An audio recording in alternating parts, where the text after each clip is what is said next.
Goeiemôre, Johan Spies hier en ons maak nou klaar met ons reeks aan die voete van Jesus.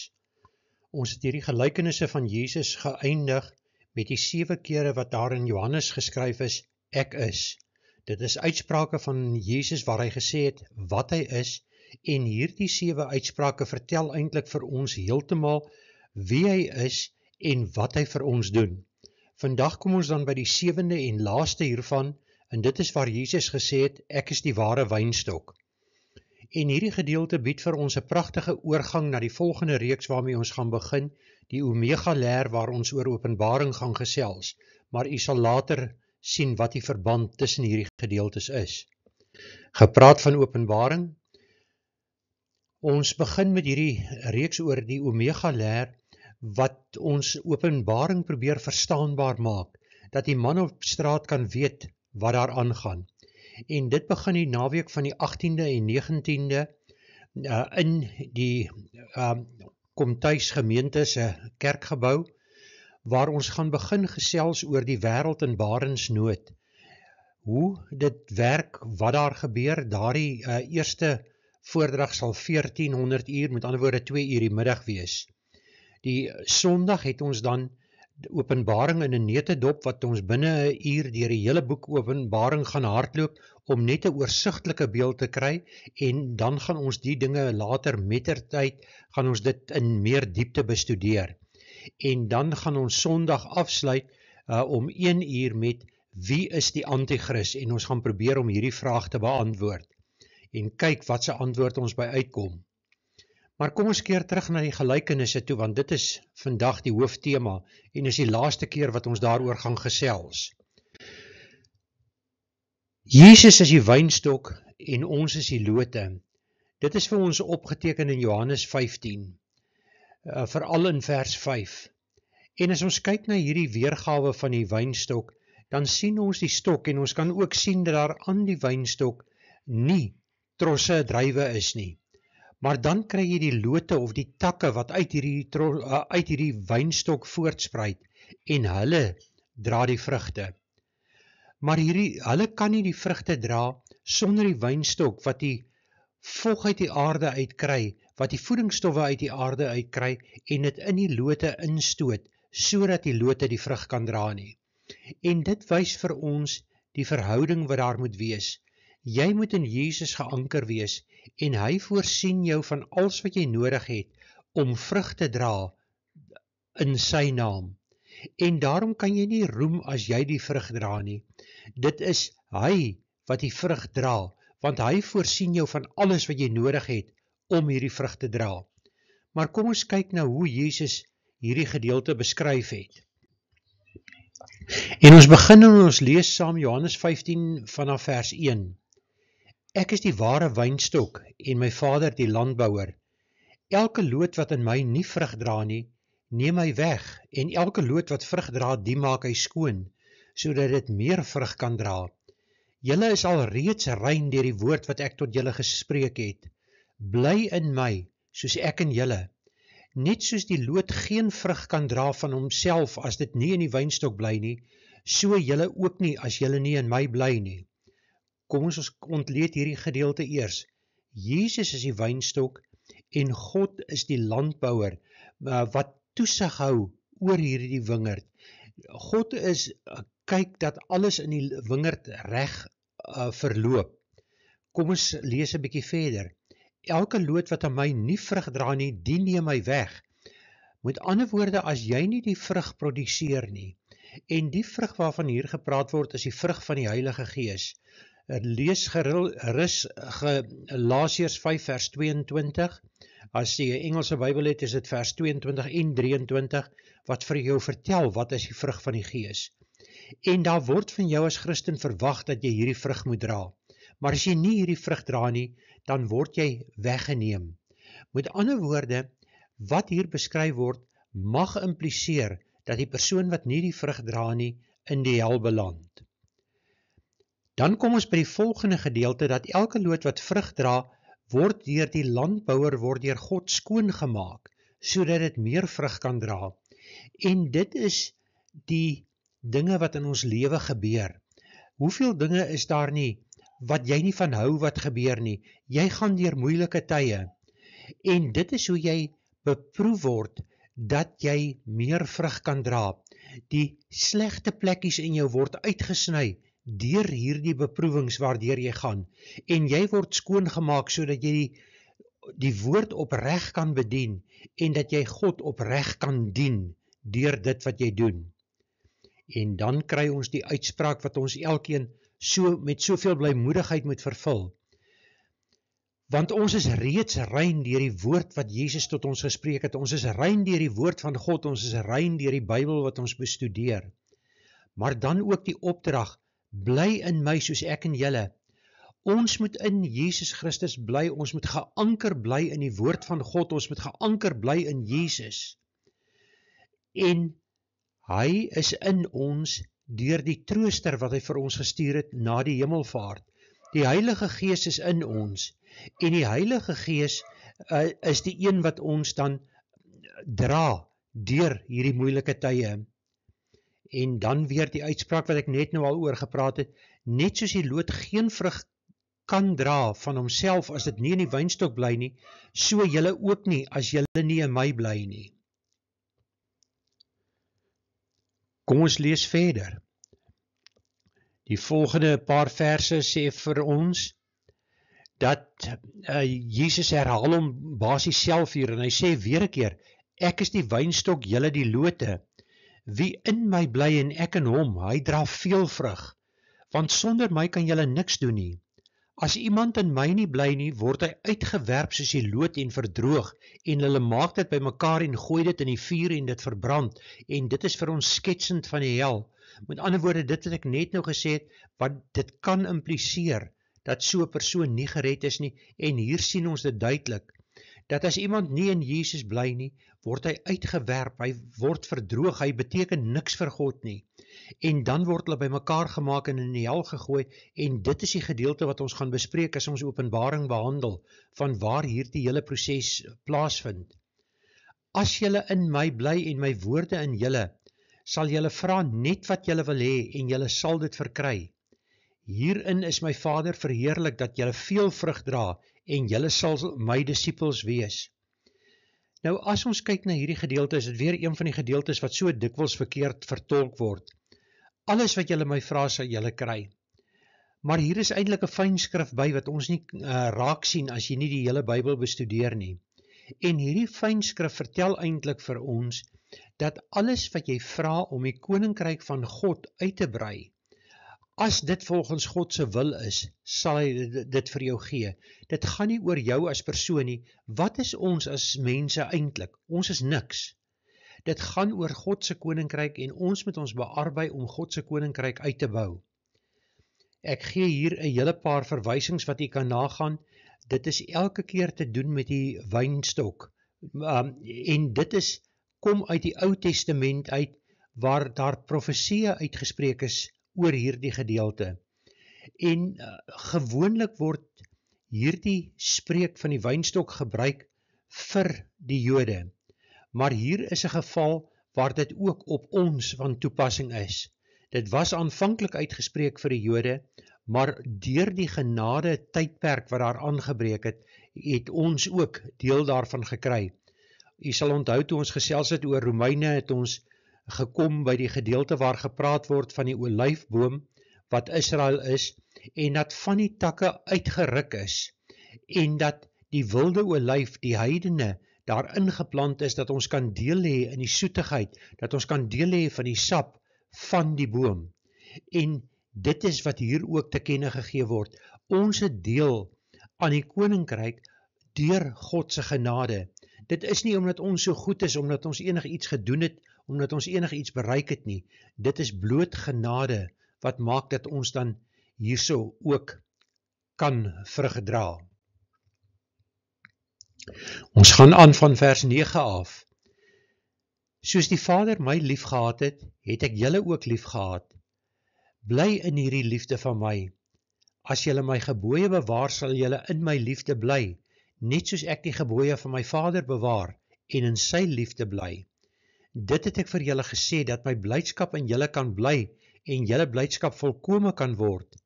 Dit is my gebod, dat julle mekaar moet lief hê, net soos ek julle lief gehad het, en dit bring ons by die gebod van Jesus Christus. Dan gaan hy voort, groter liefde het niemand as dit nie, dat iemand sy lewe vir sy vriende gee, en dit is wat Jesus Christus gedoen het. Hy het aan die kruis, hy was vasgespijker aan die kruis, hy het vrywilliglik op die kruis gaan lê, maar hy daar gaan lê, sodat hy vir my en jou sondes vergifnis kan kry, dat ons sonde skoon gewas kan word deur daardie daad van hom. Deur sy opstanding uit die dood het hy die dood oorwin en het hy die sonde oorwin, en daarom kan ons ook deel daarin. Maar dan moet jy hom aanvaar. Jy moet Jesus Christus aanvaar as jou verlosser. Jy moet aanvaar dat hy God is en dat hy na die aarde toe gekom het om vir ons hierdie geskenk te gee. Dan gaan Jesus voort met pragtige woorde hier. Julle is my vriende as julle als doen wat ek julle beveel. En dit is sulke mooi woorde. En hoe dikwels verontagsaam ons nie hierdie woorde nie. Hoe dikwels praat God nie met ons nie, praat Jesus nie met ons nie, en ons luister nie. Ons het in hierdie Ek Is reeks gesien, dat hy gesê het, hy is die herder, en sy skape ken sy stem, en luister na hom en volg hom. Maar doen ons dit werklik? Hoe dikwels gee God vir ons 'n opdrag, en dan ignoreer ons dit, want ons is bang of skaam om te doen dit wat hy wil hê, wat ons moet doen. Is ons optrede soos Jesus dit wil hê? Met ander woorde, is ons werklik vriende van Jesus? Want het word hier duidelik gestel, dat as ons vriende van hom is, dan sal ons alles doen wat hy ons beveel. Ek dink elkeen van ons moet 'n selfondersoek doen, en kyk tot watter mate voer ons hierdie opdrag uit, dat ons alles doen wat hy vir ons sê ons moet doen. Ek noem julle nie meer diensknegte nie, omdat die diensknegt nie weet wat sy heer doen nie, maar ek het julle vriende genoem, omdat ek alles wat ek van my Vader gehoor het aan julle bekend gemaak het. Julle het my nie uitverkies nie, maar ek het julle uitverkies en julle aangestel om vrug te gaan dra, en dat julle vrug kan bly, sodat wat julle die Vader ook al in my naam vra, hy julle dit kan gee. Dit gebied ek julle, dat julle mekaar moet lief hê. So as jy nie hierdie liefde het nie, moet jy ook nie die seëning van God verwag nie. Deur ons liefde vir Jesus, ontvang ons hierdie seëning. Maar soos ek reeds gesê het, onthou hierdie seëning is nie vir jou eie voorspoed nie. Dit is vir jou siele voorspoed, nie vir jou finansiële of gesondheidsvoorspoed nie. God kan siektes genees, maar wat hy van ons verwag, is dat ons moet uitvoer die opdragte wat hy aan ons gee. Dit is baie belangriker as wat enige siekte toestand is, as wat enige finansiële probleme is. Dit is die hooftaak waarom God ons op hierdie aarde geplaas het, waarom hy ons op 'n spesifieke plek, op 'n spesifieke tyd geplaas het, want daar is werk wat hy wil hê wat ons daar vir hom moet doen. En die werk wat ons doen, is die vrug wat ons dan dra vir God. Vers 18 gaan aan, as die wêreld julle haat, moet julle weet dat hy my voor julle gehaat het. Ons dink maar aan die kruisiging. Dink net hoe het die fariseërs in opstand gekom teen Jesus. Hulle het hom gehaat, en ons moet dieselfde verwag. Is ons dan meer as ons meester, dat ons moet verwag dat ons 'n geteerde pad voor ons hê sonder enige probleme? Ons gaan nog meer probleme hê as wat hy gehad het. Maar wat ons addisioneel het, is dat hy die trooster vir ons gestuur het, en die trooster woon in ons hart, en die trooster maak dat ons kan uitvoer wat sy opdrag aan ons ook al was. As julle van die wêreld was, sou die wêreld sy eiendom lief hê. En hier kom dit wat ek oor gepraat het. Jy moenie bid vir finansiële gewin nie. Dit is waarvoor die wêreld bid. Die wêreld wil sy eiendom hy het dit lief. Maar ons verloon dit, want ons het God lief. Dit gaan nie vir ons oor wat hier goed is nie. Ek het al dikwels die voorbeeld gebruik van die Bybelse beskrywing van Josef. Josef was 'n slaaf gewees. Dan sê die Bybel vir ons, die jongman Josef was voorspoedig in die huis van Potifar. Hy was 'n slaaf daar gewees. Hy beland later in die tronk. Hy's toegesluit in 'n tronk. En nog steeds skryf die Bybel, hy was voorspoedig, want hy het gedoen wat God van hom verwag het om te doen. Kan ek en jy dieselfde getuig?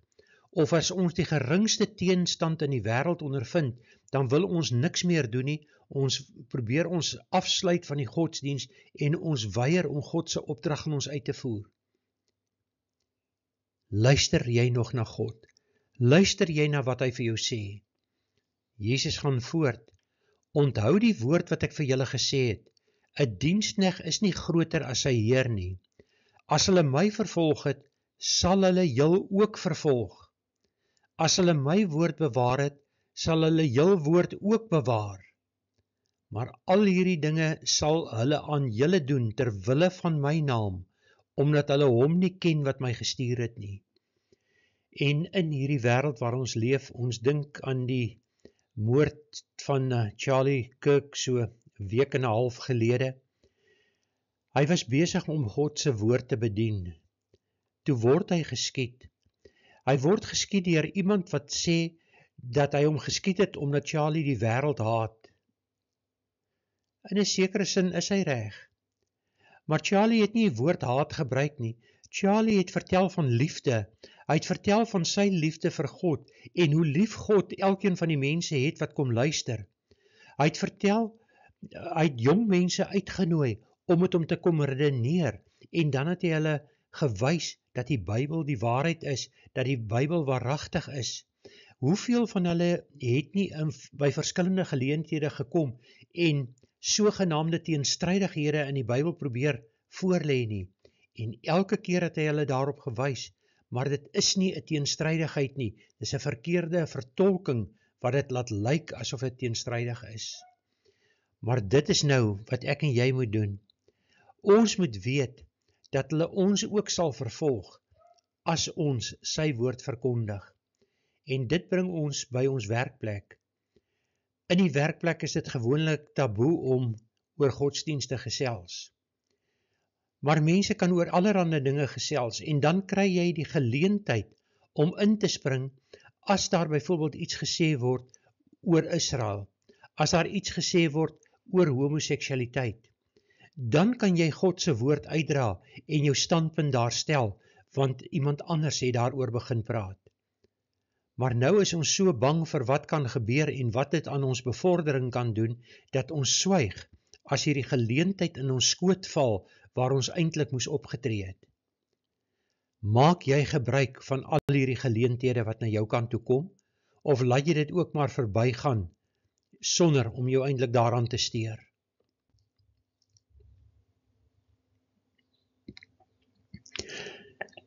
Vanaf vers 22 staan daar geskryf: As ek nie gekom en met hulle gespreek het nie, sou hulle geen sonde hê nie, maar nou het hulle geen verskoning vir hulle sonde nie. Wie my haat, haat ook my Vader. As ek nie die werke onder hulle gedoen het wat iemand anders gedoen het nie, sou hulle geen sonde hê nie. Maar nou het hulle dit gesien en tog het hulle my sowel as my Vader gehaat. Met ander woorde, Jesus wys hier vir ons dat hy geopenbaar is aan die mensdom deur sy koms na die aarde. Daar's verskeie wyses waarop God homself openbaar. God het hom geopenbaar deur sy skepping. Om ons sien ons die skepping en ons moet besef dat hierdie dinge kon nie van self daar gekom het nie, daar moet 'n skepper wees wat dit daar gestel het. God openbaar homself deur sy seun. Hy het sy seun na die aarde gestuur en die mense waarmee hier gepraat word het Jesus se wonderwerke gesien en nog steeds nie aanvaar dat hy God is nie. En dan is daar die baie spesifieke genade bewyse wat van God afkom, die openbaring deur die woord van God, waar ons kan lees en wat ons moet sien wat God alles doen. Ons lees verder Jesus se woorde, maar die woord wat in hulle wet geskrywe is, moet vervul word. Hulle het my sonder oorsaak gehaat, maar as die trooster gekom het wat ek vir julle van die Vader sal stuur, die Gees van waarheid wat van die Vader uitgaan, sal hy van my getuig, en julle getuig ook, omdat julle van die begin af met my was. So, as jy met Jesus is, ontvang jy hierdie trooster, die oomblik as jy wedergebore word, ontvang jy die trooster. En dan het jy die Gees van waarheid in jou. En dan moet jy besef, as die wêreld begin stories vertel, en weer eens verwys ek na die stories wat vertel word oor Charlie Kirk, wat leuns is wat vertel word. As die wêreld stories vertel oor Israel wat volksmoord pleeg, dan moet jy in staat wees om te kan onderskei tussen die waarheid en die leuen. Want as die Gees van waarheid in jou is, sal jy weet wat is waarheid en jy sal weet wat is die leuen. Dit is nie altyd baie maklik om dit vas te stel nie, want die leuen kom deesdae in soveel gedaantes na jou toe, en die leuen is baie keer 80% waarheid met 20% weggesteekte goed daarin wat heeltemal verkeerd is. Maar jy moet in staat wees om te kan onderskei, en jy's net in staat om te onderskei as jy die band met God hou, as jy bewus is daarvan dat die Heilige Gees in jou is, as jy voortdurend vir die Heilige Gees vra, help my om te besluit wat is die waarheid en wat is die leuen, en dit is hoe ons moet leef. Dan wil ek ook die eerste paar versies van Johannes 16 vir julle lees, die eerste 3 versies. Hierdie dinge het ek vir julle gesê, sodat julle nie mag struikel nie. Hulle sal julle uit die sinagoges ban. Ja, daar kom 'n uur dat elkeen wat julle om die lewe bring, sal dink dat hy 'n diens aan God bewys. En dit sal hulle aan julle doen, omdat hulle die Vader nie ken nie, en my ook nie. Jesus, die woord van God, kom na ons toe, en help ons om te onderskei. En as jy hierdie woord waarlik glo, en jy vertolk hierdie woord van God reg, dan gaan jy uit sinagoges, of in ons geval gaan jy uit kerke geban word, omdat jy die regte ding in daardie kerk wil doen. Die oomblik as jou kerk afdwaal, en byvoorbeeld homoseksualiteit goedkeur, dan moet jy jou Bybel goed genoeg ken, om vir hulle te kan wys, maar die Bybel sê dat dit verkeerd is. Dit gaan nie hier dat jy liefde aan die mens bewys, deur die mens te laat bly voortgaan op 'n pad van sonde nie. As jy werklik vir iemand lief is, gaan jy die persoon van die sonde probeer wegvat. Jy gaan die persoon probeer kry dat daardie persoon ook vir God aanvaar, en dat daardie persoon vir God gaan leef, so jy gaan nie daardie gedrag goedkeur nie. Maar nou bly jy sit in die kerk wat hierdie dinge openlik verkondig. Ons dink aan Psalm 1. Eers staan jy in die kring van die spotters, dan sit jy, en dan is jy heeltemal saam met hulle, jy lê eintlik saam met hulle daar. Met ander woorde, jy word al hoe dieper ingesluk in hierdie sluik wat jou omring. Jy moet God se woord verkondig by sulke geleenthede. Dis geleenthede wat oor jou lewe kom, dat jy die waarheid moet praat. Maar nou sien ons ook dat jy gewaarsku word, dat hulle jou selfs om die lewe kan bring, en as ons in Openbaring kom, sien ons hoe dit gaan gebeur, dat mense doodgemaak gaan word, as hulle die woord van God verkondig. Maar dan kry jy hierdie ander, wat dink dat hulle diens aan God bewys, as hulle jou doodmaak, wat die woord verkondig. En dis nie iets niets nie, dis nie iets wat net in Openbaring hoort nie. Kyk na Paulus. Paulus was 'n fariseer, en hy het gegaan met 'n brief om die bekeerde mense in Damaskus gevange te neem, sodat hulle doodgemaak kan word. En hy het gedink hy dien God deur dit. Maar die bewys dat hy God nie gedien het nie, is, as ons kyk in Handelinge 9, toe die lig hom omstraal, was sy woorde, wie is u Here? Met ander woorde, hy het God nie geken nie, hy het die Here Jesus nie geken nie. En daarna het die verandering ingetree. Hoeveel mense is nie daar, wat die skyn van godsdiens het nie? As ons kyk na die gelykenisse waaroor ons gepraat het, ons het op 'n stadium gepraat oor die gelykenis van die slegte saad wat gesaai is in die land. Dit is mense wat lyk soos Christene, maar hulle is nie Christene nie. Dit is waarvan hier gepraat word. En dis daardie mense wat dink hulle bewys God 'n diens, as hulle iemand doodmaak wat die woord van God waarlik verkondig. Dink net aan ek is weer terug by Charlie Kirk, als wat gesê is van hoe hater hy was, terwyl sy boodskappe net oor liefde gegaan het. Hy het vir mense 'n geleentheid gegee, hy het hulle uitgenooi om te kom praat met hom, dan sê hulle hy's 'n fasis. En 'n fasis is 'n autokraat, hy laat niemand anders toe om te praat nie, dit is net sy wil wat geld. Maar hy het mense toegelaat om te kom praat, sodat hy met hulle kon redeneer en hulle op die regte pad probeer kry. En nou word hy uitgemaak as 'n hater. Dit wat in Jesaja vir ons opgeteken staan, wee hom wat goed kwaad noem en wat kwaad goed noem. En ons leef in die tyd waar hierdie dinge gebeur. Die wêreld is omgekeerd en die wêreld sien nie meer wat reg en wat verkeerd is nie, want die wêreld dien sy eie God en dit is die mens God. Elke mens beskou homself as God en elkeen dink dit wat hy doen is reg. Dit wat reg is in sy oë, dit doen hy. Maar dit is nie wat God wil hê wat gedoen moet word nie. En daarom is hierdie gedeelte wat ons vandag gedoen het, so belangrik.